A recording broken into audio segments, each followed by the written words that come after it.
The fifth and the final season of Jurassic World's animated Netflix show Camp Cretaceous is finally here.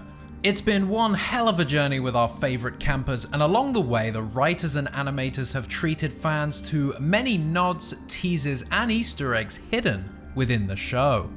As with every season, Jurassic Outpost is here to run you through all of the teases, nods and Easter eggs that we found in Season 5 of Camp Cretaceous.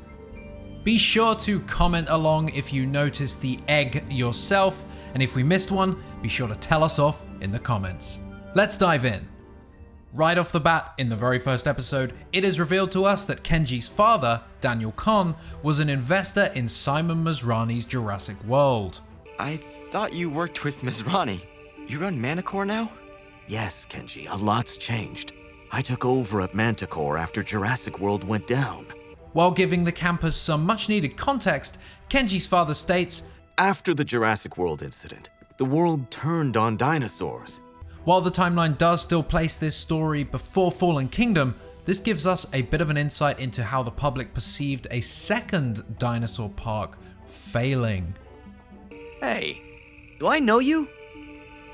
As we learned in the very first season, Sammy's family were blackmailed by Manticore, and she was even caught capturing DNA for the mysterious company. Details have been vague, but now we're learning that cash was involved in that blackmailing operation. Here we have a sleeping T-Rex which wakes in a similar way to the Rex on the ship in Fallen Kingdom.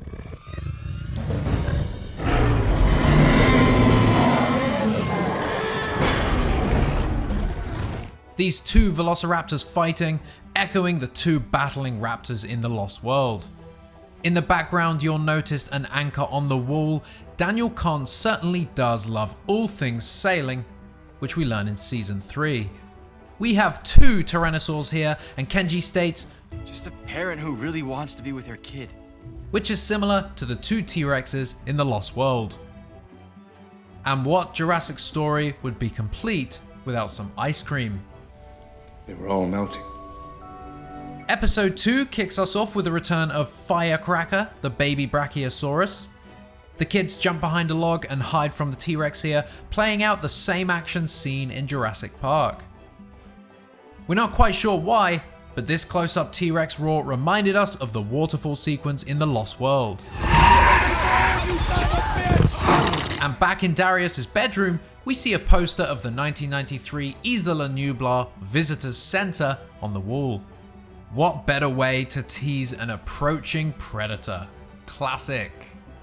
Here we have the T-Rex battling the Spinosaurus, a battle echoing the incredible battle from the incredible Jurassic Park 3. Followed up by the Spinosaurus becoming stuck behind some trees, just like it does in the third movie. Daniel Kahn gives off a similar look and scream to Gennaro here, although luckily avoids the same fate. One of the gamers states, Biosyn is very interested in your tech. Name dropping the company that debuted in Dominion. Brooklyn states, He left us. as does Lex Murphy in the first Jurassic Park.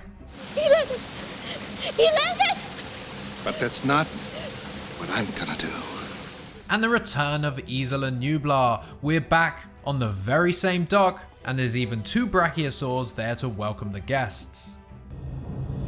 You? The same mercenary from Season 3, Hawks, is here. He was previously working with Mills when we last saw him, but now just appears to be a hired goon. Who is it? Goons! Who? Hired goons! Hired goons? The controversial Stegosaurus plate shedding returns here. This appears to be our first look at the geothermal power station that powers the whole island. We know that in the novels it's stated that Isla Nublar ran on geothermal power. Now I have a question for you. Have you ever seen the movie Deep Blue Sea? You think water's fast? You should see ice. This location is pulling major Deep Blue Sea vibes. Here we also meet the friendly Nothosaurus. And now, it's the return of the two heroes who weren't heroes early enough It's Dave and Roxy, wearing clothing inspired by Dr. Alan Grant and Dr. Ellie Sattler. Darius' brother also joins the duo in search of the campers. Kenji ends up looking a little bit like Donald Gennaro here. So here it appears as though we may be seeing the beginning of Mount Sibo's rumblings. While this is set before the events of Fallen Kingdom, the writers may be trying to hint here that the volcano situated at the very top of Isla Nublar is beginning to wake up. And here we see poor, burnt Toro.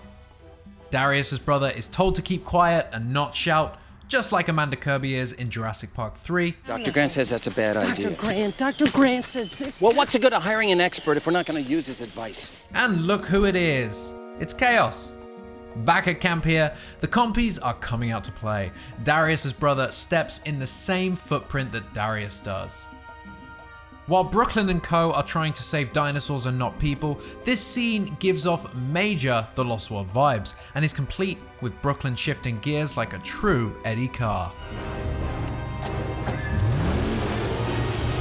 The dinosaurs being controlled here via a very obvious looking video game controller certainly harkens back to the very real video game Warpath Jurassic Park, where you control dinosaurs in battle. Compies have venom in their bites. This is something that hasn't ever been verbally mentioned in the movies before, but if we think back to the two scenes in The Lost World, and especially the scene with Dieter, he certainly does appear more incapacitated after they stop biting him. And a surprise for the fans, Lewis Dodgson is here, last seen in Dominion, which actually takes place after this, so we're actually seeing a pre-Dominion Dodgson here. He's here to acquire some of the dinosaurs he will ultimately take back to Biosyn Valley. We get a look at Dodgson's supposed motivation here. He seems to confirm that he holds a deep jealousy of John Hammond and Simon Masrani and what they accomplished. We have to prove to the world that dinosaurs aren't the bad investment. Masrani and Hammond were. He also just sort of seems angry that his investment in trying to steal from them was mostly fruitless. Dodgson states, "This bag never leaves me. Is this Dodgson's lucky pack?" And Bumpy returns. What else can we say? While hacking here, Brooklyn is giving off Lex Murphy vibes. And we're back at the Visitor Center from Jurassic Park. Next up, Dodgson confirms that he knew about Owen Grady and the Velociraptor program. This is the first nod to Owen Grady we've had in the whole series. And this scene seems to recreate some elements from the Jurassic Park control room scene, complete with dinosaurs trying to bust through the door. The musical score here plays the 4-note raptor motif, which you should definitely recognize, and this is used throughout the season for this purpose.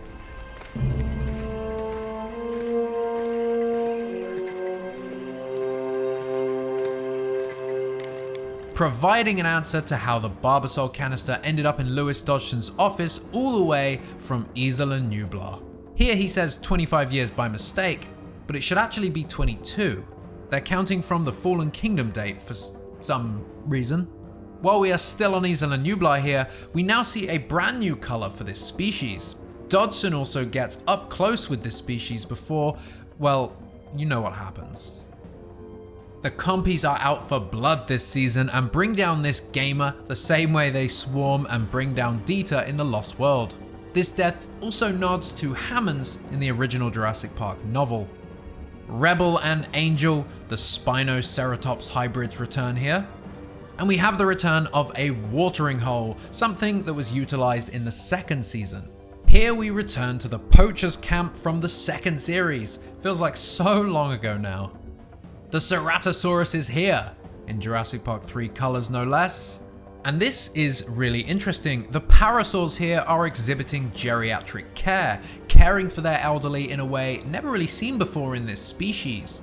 This excites Dr. May Turner, which reminded us of Sarah Harding and others being excited about dinosaur family behavior in The Lost World. Here we see the Dilophosaurus in what appears to be more Jurassic Park inspired coloring. And we return to this location last seen in Season 4, the Spinosaurus joining us. We have to admit, with how fast the show moves around from location to location, we have enjoyed how consistent the design of the facilities was between seasons. The T-Rex saves the day again, and then we're treated to another Spino V-Rex battle made famous first in Jurassic Park 3. We have Brooklyn getting lifted by the Pteranodon here, similar to Eric in Jurassic Park 3. Brooklyn's a little luckier, however. Are these the same ground sensors or invisible fences that we see in Jurassic World Dominion at Biosyn headquarters? And at the end, the T-Rex saves the day again, and the Jurassic Park theme music plays here. Okay, so only one small section left. If you're watching this video, then you no doubt have seen season 5, but if you haven't, firstly, what are you doing? And secondly, this is your one and only chance to avoid ruining the ending for yourself, so come on, okay? So this great little scene takes place roughly 3 years later and gives us some insight into the campers' lives post their summer camp. The Nublar 6 is a play on the Oceanic 6 from the best TV show in the world, Lost. We have to go back! Darius here is doing a TED Talk at the Grant Institute. Darius also says, "Things fall apart," which is perhaps a reference to the title of episode 4 in the first season, Things Fall Apart, something his father also tells him in a flashback. Darius is a video creator now and is called Superstar by Kenji, the former nickname for Brooklyn. Sammy calls Brooklyn Esther Stone, the character from the TV show they talked about liking in several of the seasons. Brooklyn is investigating Lockwood Manor, the prominent featured location in Fallen Kingdom. And at the very end, Darius sees an escaped Brachiosaurus from Lockwood Manor, the footsteps booming. And that appears to be all of the Easter eggs that we spotted in season 5. Did you catch them all? And which ones did we miss? Share your thoughts down below in the comments section, and if you enjoyed this video, then hit that like button and subscribe for more Jurassic content. It certainly is sad to think that this was the final season of Camp Cretaceous, but we can only hope that this is not the end for our favorite campers. Share your favorite moments from the show down below, and let us know what you hope to see happen in the future. Don't forget to check out the Jurassic Outpost store for Jurassic themed clothing, mugs, masks, and more, and check the video description for discounts with our various partners. As always, head to JurassicOutpost.com for more news and information.